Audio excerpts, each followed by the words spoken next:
May mga naawa pala sa singer-songwriter na si Moira de la Torre nang hindi siya pinapansin ng co-artist niya sa programang ASAP na ginanap sa Vancouver, Canada.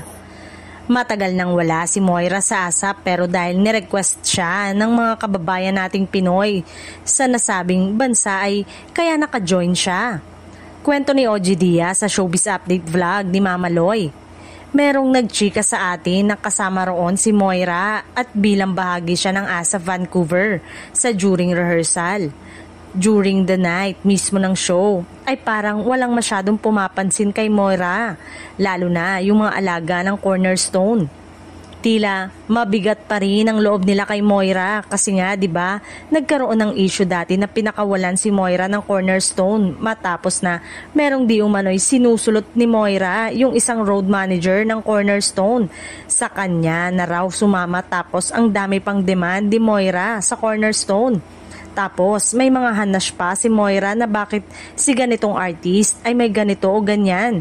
Tapos ako ganyan-ganyan, so ang dami niyang hanash kaya pinakawalan siya.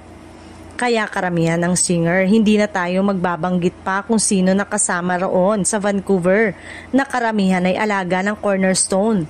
So bahala na kayong mag-fill in the blanks kung sino-sino itong feeling nyo ay umisnab.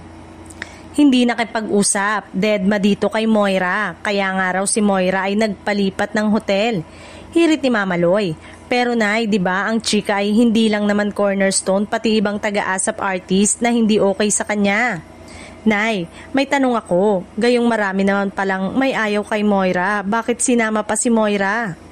Sagot ni OG, bakit naman nga hindi? Mahusay na performer si Moira at hiniling siya ng mga taga Vancouver. At saka hindi pinag-uusapan dito ang talent fee. Kung ano lang ang kakayanin ng ABS-CBN dahil ang dami-dami nila roon at lahat yan sasagutin ang airplane. Kaya yung mga singers sa ASAP Vancouver ay hindi sila nag-e-expect ng malaking TF for the love yun. Kwento ni OG.